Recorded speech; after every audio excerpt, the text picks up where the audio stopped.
تمہاری یہ بات سن کر اس سپروائزر اسد علی کو نوکری سے نکال دیا ہے اور اب وہ غریب دھکے کھاتا پھر رہا ہے۔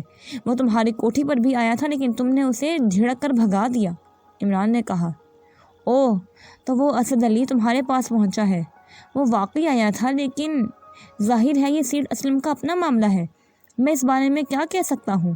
اور وہ میری بات کیوں ماننے لگا؟ اور ایسے غرض مندوں کی نفسیات کا مجھے علم ہے کہ اگر انہیں ذرا بھی منہ لگایا گیا تو یہ لٹھ لے کر پیچھے پڑ جاتے ہیں، اس لیے میں نے اسے جھڑک کر بھگا دیا تھا تاکہ وہ دوبارہ نہ آئے۔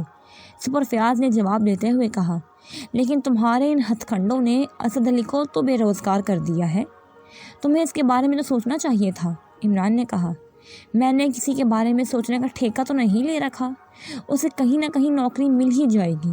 سپر فیاض نے اپنی عادت کے مطابق صاف جواب دیتے ہوئے کہا، تو پھر ایسا ہے کہ تم اس جعلی کرنسی والے کیس کے سلسلے میں بھی خود ہی سوچو، تمہیں بھی کہیں نہ کہیں سے کلو مل ہی جائے گا۔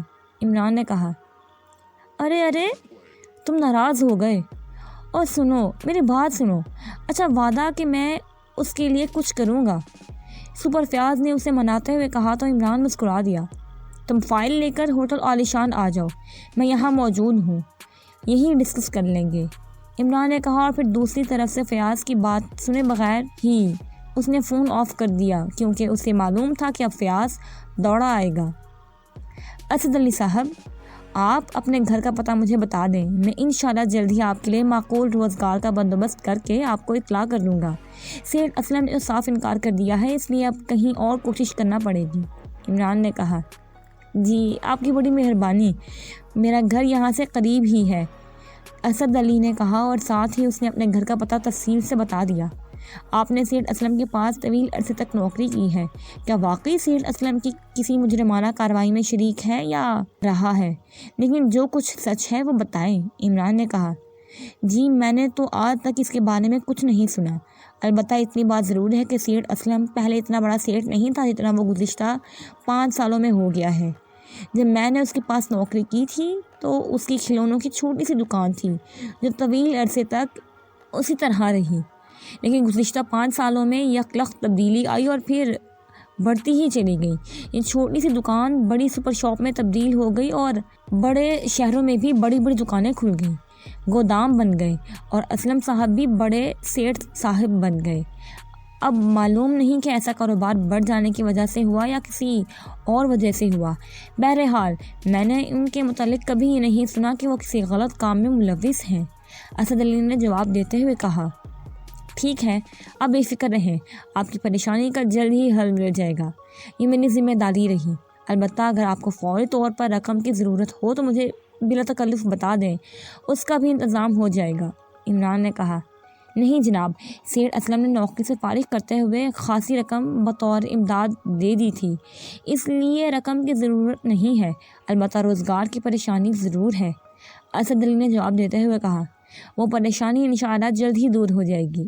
عمران نے کہا تو اسد علی کو اٹھ کر سلام کیا اور پھر تیز تیز قدم اٹھاتا بیرونی گیٹ کی طرف بڑھتا چلا گیا۔ اس لمحے اچانک عمران کی کلائی پر ضربیں لگنا شروع ہو گئیں تو وہ بے اختیار چونک پڑا۔ اس کا مطلب تھا کہ اس کی کلائی میں بندھی ہوئی گھڑی میں ٹرانسمیٹر پر کال آ رہی تھی۔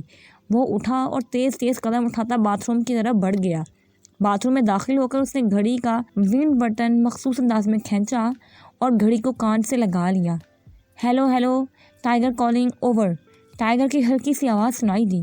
عمران بول رہا ہوں، کیا بات ہے، کیوں کال کی ہے؟ اوور، عمران نے گھڑی کو منہ کے قریب لے جاتے ہوئے کہا، باس ایک اہم رپورٹ دینی تھی، میں نے فلیٹ پر فون کیا، چیف کو فون کیا، رانا ہاؤس فون کیا، لیکن آپ سے ملاقات نہ ہو سکی تو ٹرانسمیٹر کال کر رہا ہوں۔ اوور، ٹائیگر نے کہا، میں ہوٹل عالیشان میں موجود ہوں، ہوٹل کے فون پر بات کر لو۔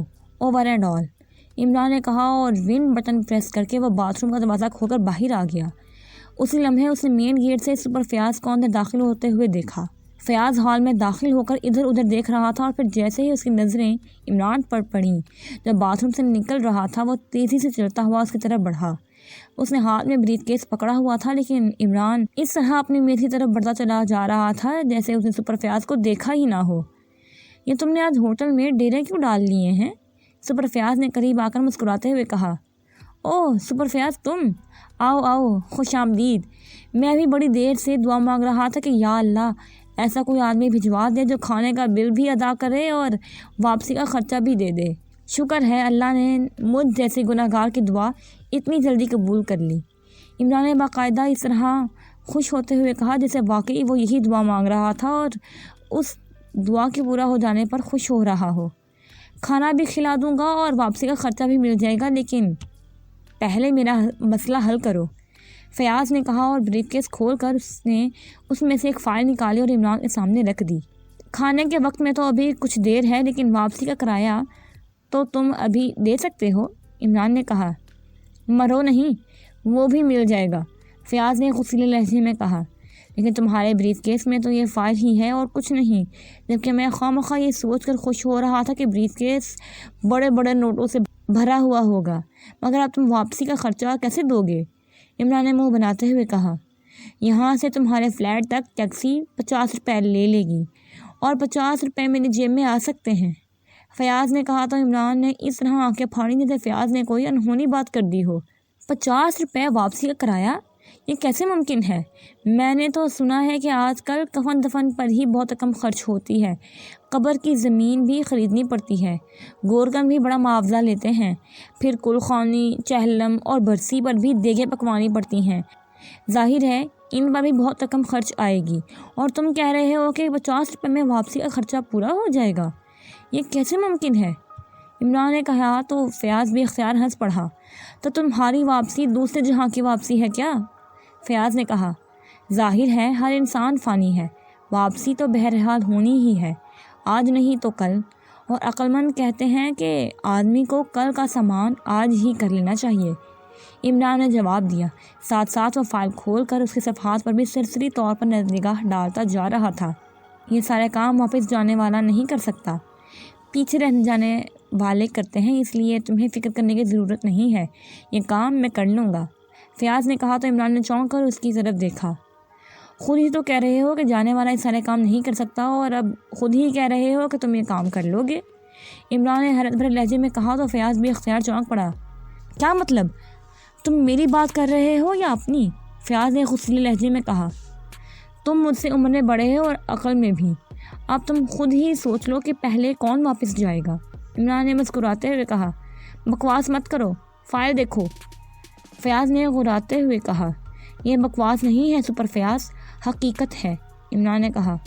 ہوگی حقیقت، لیکن نہ تم ابھی مر رہے ہو اور نہ میں، اس لیے بکواس چھوڑو، تمہیں اگر ویسے ہی 100-200 روپے کی ضرورت ہو تو میں دے دوں گا، فیاض نے کہا۔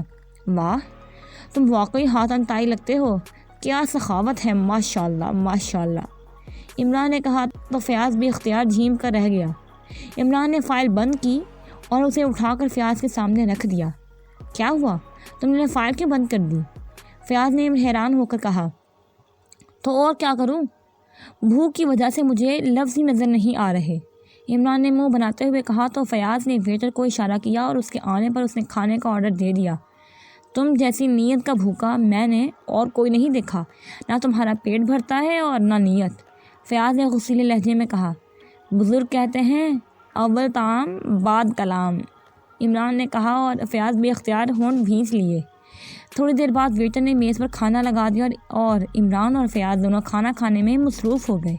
عمران یہاں آیا ہی لنچ کرنے کے لیے تھا، اس لیے وہ بڑے مزے سے لنچ کرنے میں مصروف تھا، فیاض بھی خاموشی سے کھانا کھا رہا تھا۔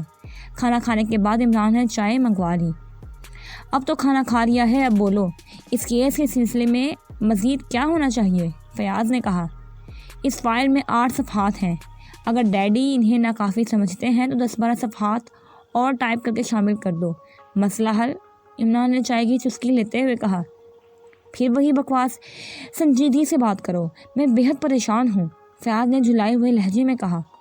سپر فیاض، اس فائل میں تو صرف اتنی سی بات موجود ہے کہ مارکیٹ میں جعلی کرنسی کے کئی کیس سامنے آئے ہیں اور فیڈرل بینک نے اس کا سخت نوٹس لیا ہے، اور فیڈرل بینک کی طرف سے وزارت خزانہ کو لکھا گیا ہے کہ جعلی کرنسی چھاپنے والوں کو پکڑا جائے، اور وزارت خزانہ نے یہ کیس سینٹرل انٹیلیجنس کو مارک کر دیا، اور سینٹرل انٹیلیجنس کے ڈائریکٹر جنرل نے تمہیں مارک کر دیا، اور تم نے انسپیکٹروں کے ذمے کام لگا دیا، اور بس اب بتاؤ کیا کروں؟ کیا ذائچہ بنا کر تمہیں دوں کہ فلاں پریس میں جعلی کرنسی چھپ رہی ہے، جا کر چھاپا مارو اور مجرموں کو پکڑ کر ڈیڈی کے سامنے لا کر کھڑا کر دو؟ عمران نے کہا، کہیں سے کوئی کلو ہی نہیں مل رہا، صرف ایک کیس کا پتہ چلا تھا کہ فیڈرل ایجنسی کے انسپکٹر توفیق نے سینٹرل بینک کینٹ برانچ کے اسسٹنٹ مینیجر کو پکڑا تھا۔ اس نے قائد جرم بھی کر لیا تھا، لیکن اس سے پہلے کہ مزید کوئی پیش رفت ہوتی اسے اسپیشل فورس والے لے گئے اور معاملہ ختم۔ فیاض نے کہا تو عمران چونک پڑا۔ تمہیں کیسے پتہ چلا کہ اسپیشل فورس والے اس ملزم کو لے گئے ہیں؟ عمران نے کہا، کیونکہ اسے معلوم تھا کہ اسپیشل فورس کے بیچ تو سیکرٹ سروس والے ہی استعمال ہوتے ہیں۔ مجھے انسپکٹر توفیق نے بتایا ہے، فیڈرل ایجنسی میں جعلی کرنسی کے سلسلے میں علیحدہ سیل بنا ہوا ہے۔ میں نے اس کیس کے سلسلے میں سرکاری طور پر فیڈرل ایجنسی کو لیٹر لکھا تھا کہ اگر ان کے پاس جعلی کرنسی کے ملزموں کے سلسلے میں معلومات موجود ہوں تو سینٹرل انٹیلیجنس کو اطلاع دے دی جائے۔ اس پر فیڈرل ایجنسی کے سینٹرل پوسٹ کے انسپکٹر توفیق نے مجھے فون کر کے یہ بات بتائی۔ اس نے کہا کہ اسے ڈائریکٹر جنرل صاحب نے ملزم اور فائلز اسپیشل فورس کے حوالے کرنے کا حکم دیا تھا، اس لیے اس نے اسپیشل فورس کے حوالے ملزم اور فائل کر دی، لیکن نہ اسے معلوم ہے کہ اسپیشل فورس کا ہیڈ کوارٹر کہاں ہے اور نہ مجھے۔ میں نے ڈائریکٹر جنرل کو فون کر کے ان سے سرکاری طور پر بات کی تو انہوں نے بتایا کہ انہیں سیکرٹری وزارت خارجہ سر سلطان نے خصوصی طور پر حکم دیا تھا۔ اس کے بعد میں خاموش ہو گیا اور ظاہر ہے کہ اب میں ان سے تو پوچھ نہیں سکتا تھا۔ فیاض نے کہا، لیکن اسے انسپکٹر توفیق کو تو یہ معلوم ہوگا کہ مجرم کون ہے، اس کا گھر کہاں ہے، تم وہاں سے معلوم کر سکتے تھے؟ عمران نے کہا، میں نے اسے پوچھا تو اس نے بتایا کہ مجرم کو بینک سے پکڑا گیا تھا اور اس کے پیچھے اس کے گھر والے آئے نہیں اور نہ اس نے معلوم کرنے کی کوشش کی۔ البتہ میں نے ایک انسپکٹر کی ڈیوٹی لگائی کہ وہ بینک جا کر اس ملزم کے کوائف حاصل کرے۔ اس نے ابھی تک کوئی رپورٹ نہیں دی۔ فیاض نے کہا تو عمران نے ایک طویل سانس لیا۔ اوکے، تم نے صرف کھانا کھلایا ہے، اس لیے فی الحال اتنا ہی کافی ہے کہ میں اس کے جواب میں تمہاری یہ خشک باتیں سن لی ہیں۔ اب مجھے اجازت۔ عمران نے کہا، تو تم اس کیس میں میری کوئی مدد نہیں کرو گے؟ فیاض نے غصیلے لہجے میں کہا، کیا مدد کروں، تم بتاؤ؟ عمران نے مسکراتے ہوئے کہا، جعلی کرنسی کے مجرموں کا کلو تلاش کرو۔ تمہارے ڈیڈی مسلسل میری جان کھا رہے ہیں کیونکہ فیڈرل بینک کو روزانہ رپورٹیں مل رہی ہیں کہ جعلی کرنسی کو منظم سازش کے تحت ملک میں پھیلایا جا رہا ہے۔ فیاض نے کہا، فیڈرل بینک والوں کو الہام ہوتا ہے، آخر کوئی نہ کوئی کیس تو سامنے آیا ہی ہوگا، کوئی مجرم پکڑا گیا ہوگا، اس مجرم سے آگے کلو مل سکتا ہے۔ عمران نے کہا، مجرم نہیں پکڑے جا رہے، بینک میں جو گڑیاں نوٹوں کی آ رہی ہیں ان میں سے اکثر نوٹ جعلی نکل آتے ہیں اور یہ نوٹ اس قدر ماہرانہ انداز میں چھاپے گئے ہیں کہ اس کا سوائے ماہروں کے عام آدمی کو پتہ ہی نہیں چلتا۔ فیاض نے کہا تو عمران چونک پڑا۔ یہ تو واقعی کوئی منظم اور گہری سازش ہو رہی ہے۔ عمران نے کہا، تو پھر کچھ کرو۔ فیاض نے امید بھرے لہجے میں کہا، کاش یہ جعلی کرنسی والے مجھے مل جائیں تو میں ان سے لمبا چوڑا مال لے کر آغا سلیمان پاشا کا قرض تو اتار دوں۔ اب دیکھو مجھے ہوٹلوں میں بیٹھنا پڑتا ہے کہ کوئی اللہ کا نیک بندہ آئے گا اور مجھے کھانا کھلائے گا۔ پیٹرول پمپ والوں نے بھی اب ادھار پیٹرول دینا بند کر دیا ہے۔ عمران نے رو دینے والے لہجے میں کہا، تو تم اپنے اس بھکاری پن سے باز نہیں آؤ گے؟ فیاض نے ہونٹ بھینچتے ہوئے کہا، بھکاری پن کا کیا مطلب؟ عمران نے چونک کر پوچھا۔ بھکاری ہی اس انداز میں پیسے مانگتے ہیں، گھر میں فاقہ ہے، پیٹ خالی ہے، بیوی بیمار ہے، بچے بھوک سے تڑپ رہے ہیں، وغیرہ وغیرہ۔ فیاض نے کہا تو عمران بے اختیار ہنس پڑا۔ تمہیں واقعی وسیع تجربہ ہے اس کام کا۔ میرا تو خیال ہے کہ تم خواہ ڈیڈی کی جھڑکیاں کھا رہے ہو۔ استعفیٰ دو نوکری سے اور یہی دھندا شروع کر دو۔ عمران نے کہا تو فیاض کا منہ سرخ ہو گیا۔ تم جو یہ کام کر رہے ہو کیا یہ کافی نہیں؟ بولو کتنی بھیک چاہیے تمہیں؟ فیاض نے کوٹ کی جیب سے بڑا اور بھاری سا بٹوا نکالتے ہوئے کہا، جتنی تم دے سکتے ہو دے دو، جب بھیک ہی لینی ہے تو پھر کتنی کیا؟ یہ تو بھیک دینے والے کی اپنی اوقات ہوتی ہے کہ وہ کتنی دے سکتا ہے۔ عمران نے مسکراتے ہوئے کہا تو فیاض نے بٹوا کھولا اور 100 روپے والے نوٹوں کی گڈی نکال کر اسے عمران کے سامنے رکھ دی۔ بس اتنی اوقات ہے تمہاری؟ تمہیں تو خود مانگنے کی ضرورت ہے، عمران نے گڈی اٹھاتے ہوئے کہا۔ بکواس مت کرو، میں اب تمہاری اس عادت سے تنگ آ گیا ہوں، فیاض نے کہا تو عمران نے ویٹر کو اشارہ کیا۔ یس سر، ویٹر نے قریب آ کر کہا، اس ہوٹل کے عقب میں ایک یتیم خانہ ہے، دیکھا ہوا ہے تم نے؟ عمران نے کہا، یس سر، قریب ہی ہے۔ یہ لو گڈی اور جا کر یتیم خانے میں دے کر فیاض صاحب کے نام کی رسید لے جاؤ۔ عمران نے گڈی ویٹر کی طرف بڑھاتے ہوئے کہا۔ یس سر۔ ویٹر نے گڈی لی اور تیزی سے مڑ گیا۔ فیاض کی حالت دیکھنے والی تھی۔ یہ کیا حرکت تھی؟ اگر تمہیں ضرورت نہیں تھی تو کیوں مانگی تھی رقم؟ فیاض نے کھا جانے والے لہجے میں کہا۔ تم نے ایک محاورہ سنا ہوا ہے، حق راہ بے حقدار رسید، یعنی جس کا حق تھا اس تک پہنچ گیا۔ اب مجھ سے بات کرو۔ اگر تم اس کیس میں میری مدد کرنا چاہتے ہو تو میری خدمات کا معاوضہ دینا پڑے گا، کیونکہ میں اسپیشل فورس والوں کو جانتا ہوں اور میرے علاوہ اور کوئی نہیں جانتا، عمران نے سنجیدہ لہجے میں کہا۔ اوہ اگر ایسی بات ہے تو پلیز یہ کیس مکمل کرا دو، پلیز عمران۔ دیکھو تم میرے بہت اچھے دوست ہو، تم جیسے دوست پر تو مجھے فخر ہے، فیاض نے انتہائی منت بھرے لہجے میں کہا۔ میں تو بھکاری ہوں، بھیک مانگتا پھرتا ہوں، مجھ پر تمہیں کب فخر ہونے لگا؟ عمران نے منہ بناتے ہوئے کہا۔ ارے وہ تو میں نے مذاق کیا تھا، تم کیسے بھکاری ہو سکتے ہو؟ اگر تم ناراض ہو گئے تو میں اپنے آپ کو بھکاری کہہ دیتا ہوں، پلیز عمران، فیاض نے رو دینے والے لہجے میں کہا۔ دیکھو تمہیں تنخواہ ملتی ہے اس لیے تم کام کرتے ہو، میں کس لیے کام کروں؟ مجھے کیا ملے گا؟ اس لیے اب تو باقاعدہ ڈیل ہوگی، اگر منظور ہو تو بولو۔ میں اس کیس میں کام کرنے کے لیے 50 لاکھ روپے لوں گا، 25 لاکھ پیشگی اور 25 لاکھ کام مکمل ہونے پر۔ اگر یہ معاوضہ منظور ہو تو نکالو 25 لاکھ، ورنہ اپنی فائل اٹھاؤ اور دفتر جا کر بیٹھ جاؤ، عمران نے خشک لہجے میں کہا۔ 50 لاکھ؟ تمہارا دماغ تو خراب نہیں ہو گیا؟ میں نے یہاں نوٹ چھاپنے کی مشین لگا رکھی ہے یا میں رشوت خور ہوں؟ میری کمائی حرام کی ہے؟ بولو، کیا سوچ ہے تم نے اتنی بڑی رقم بتائی؟ فیاض نے انتہائی غصے لہجے میں کہا۔ نہ تمہاری نوٹ چھاپنے کی مشین ہے اور نہ تم رشوت خور ہو اور نہ تمہاری کمائی حرام کی ہے، تم تو صرف اتنا کرتے ہو کہ جن ہوٹلوں کو شراب فروخت کرنے کے لائسنس ملے ہوئے ہیں تم ان کے گودام چیک نہیں کرتے کہ کیا وہ اپنے کوٹے کے مطابق شراب فروخت کر رہے ہیں یا نہیں۔ جن گیم کلبوں میں لائسنس کے تحت جوئے کی مشینیں لگی ہوئی ہیں تم صرف یہ چیک نہیں کرتے کہ ان کو اجازت کتنی مشینوں کی ہے اور وہاں نصب کتنی مشینیں ہیں۔ اس طرح کے دوسرے بے شمار بے ضرر دھندے ہیں اور انہی بے ضرر دھندوں کی وجہ سے پاکیشہ بینک کی مین برانچ کے بڑے 10 لاکر بڑے بڑے نوٹوں کی گڈیوں سے بھرے پڑے ہیں، اور یہ لاکر سلمیٰ فیاض کے نام پر ہیں، اور یہ بینک کے کاغذات کے مطابق ان میں سلمیٰ فیاض کی جیولری، اس کی آبائی اراضی کے کاغذات اور بچوں کے لیے اکٹھی کی جانے والی رقم موجود ہے، اور بس۔ ویسے میرا خیال ہے کہ اگر ڈیڈی تک اس کی رپورٹ پہنچ جائے اور ڈیڈی کے حکم پر ایک لاکر توڑا جائے تو یقیناً ایک لاکر میں سے اور کچھ نہیں تو لاکھ روپے والی 100 نہیں تو 70 ایسی گڈیاں ضرور نہیں نکل آئیں گی، اور پھر بیچاری سلمیٰ فیاض کو ڈیڈی کے سامنے وضاحت کرنا پڑے گی کہ اس قدر دولت اس نے کہاں سے لی ہے۔ عمران نے کہا تو فیاض کی آنکھیں حیرت سے پھیلتی ہوئی محاورتاً نہیں بلکہ حقیقتاً کانوں تک پھیلتی چلی گئی۔ تم انسان نہیں ہو، تم انسان ہو ہی نہیں، خدا کی پناہ، کچھ بھی کر لو تمہیں پھر بھی معلوم ہو جاتا ہے۔ تم بتاؤ مجھے کیا ہو تم؟ فیاض نے ہکلاتے ہوئے کہا۔ بھکاری، عمران نے مسکراتے ہوئے کہا۔ لعنت ہے مجھ پر اور اس وقت پر جب میں نے تمہیں دوست بنایا، تم تو میرے سب سے بڑے دشمن ہو، تم سے تو کچھ چھپایا ہی نہیں جا سکتا، فیاض نے دونوں ہاتھوں سے سر پکڑتے ہوئے کہا۔ تو اب دوستی ختم کر دو، میں یہاں سے سیدھا ججی کے پاس چلا جاتا ہوں، اور مجھے معلوم ہے کہ آج کل حکومت نے قانون بنا رکھا ہے کہ جو ایسی دولت ٹریس کرائے گا اسے اس کا 50% انعام میں دیا جائے گا، اور یہ تو صرف ایک بینک کی ایک برانچ کے لاکرز ہیں ابھی تو، عمران نے مسکراتے ہوئے کہا۔ اوہ خدا کے لیے خاموش ہو جاؤ ورنہ میں خودکشی کر لوں گا۔ بس ٹھیک ہے، آئندہ میرے باپ کی میرے دادا کی توبہ کہ تمہیں بھکاری کہوں، تم بھکاری نہیں ہو، میں بھکاری ہوں، پلیز خاموش ہو جاؤ، فیاض نے انتہائی بے بس سی لہجے میں کہا تو عمران مسکرا دیا۔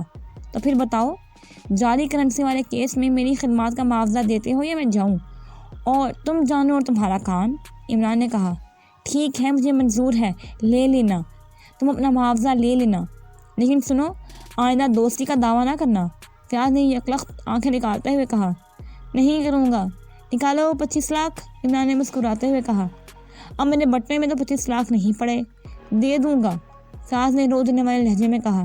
ٹھیک ہے، نکلوا کر اپنے دفتر میں رکھ لینا، میں کل آ کر لے جاؤں گا، عمران نے کہا، اور پھر ویٹر کو بل لانے کا کہا۔ یہ فائل، فیاض نے کہا، اسے بریف کیس میں رکھ کر واپس لے جاؤ، چائے بنانے کے کام آئے گی، عمران نے کہا۔ اسی لمحے ویٹر پلیٹ میں بل رکھ کر لے آیا۔ اس کے ساتھ ہی پلیٹ میں یتیم خانے کی طرف سے 10,000 روپے عطیہ کی رسید بھی موجود تھی۔ عمران نے رسید اٹھا کر اسے غور سے دیکھا۔ واہ، بہت خوب، نیک آدمی واقعی نیک ہوتے ہیں۔ کیا خیال ہے یہ رسید ڈیڈی کو دے آؤں کہ دیکھیں آپ کے محکمے کے سپرنٹینڈنٹ کتنے نیک فطرت انسان ہیں؟ عمران نے مسکراتے ہوئے کہا تو فیاض نے جو پلیٹ میں 3 بڑے بڑے نوٹ رکھ رہا تھا جھپٹ کر اس کے ہاتھ سے رسید چھین لی۔ ارے یہ تو نیکی کا سرٹیفکیٹ ہے، عمران نے کہا۔ بکواس مت کرو، تمہارے ڈیڈی تو ہلاکو ہیں، انہوں نے رسید نہیں دیکھنی، پہلے یہی پوچھنا ہے کہ اتنی رقم آئی کہاں سے؟ فیاض نے جلدی سے رسید اپنی جیب میں ڈالتے ہوئے کہا اور عمران بھی اختیار مسکرا دیا۔ تھوڑی دیر بعد وہ دونوں ہوٹل سے باہر آ گئے۔ فیاض کی جیپ ہوٹل کی مین گیٹ کے سامنے موجود تھی۔ ظاہر ہے کہ وہ سینٹرل انٹیلیجنس کا سپرنٹینڈنٹ تھا۔ یہ تو اس کی توہین تھی کہ وہ جیپ پارکنگ میں جا کر کھڑی کرے اور کسی میں اتنی جرأت نہ تھی کہ وہ اسے مین گیٹ کے سامنے جیپ پارک کرنے سے روکے۔ کیا واقعی تم اس کیس پر کام کرو گے؟ فیاض نے جیپ کی طرف بڑھتے ہوئے کہا۔ اگر کل تم نے آدھا معاوضہ دے دیا تو کام شروع کر دوں گا، ورنہ نہیں، عمران نے جواب دیا۔ ٹھیک ہے، میں معاوضہ لے کر کل تمہارے فلیٹ پہنچ جاؤں گا، لیکن یہ مشن مکمل ہونا چاہیے، ورنہ تمہیں گولی بھی ماری جا سکتی ہے، فیاض نے کہا اور اچھل کر ڈرائیونگ سیٹ پر بیٹھ گیا۔ دوسرے لمحے جیپ ایک جھٹکے سے سٹارٹ ہوئی اور پھر وہ تیزی سے ٹرن لے کر مین گیٹ کی طرف بڑھ گئی اور عمران پارکنگ کی طرف بڑھنے ہی لگا تھا کہ ایک طرف سے ٹائیگر اس کی طرف بڑھنے لگا۔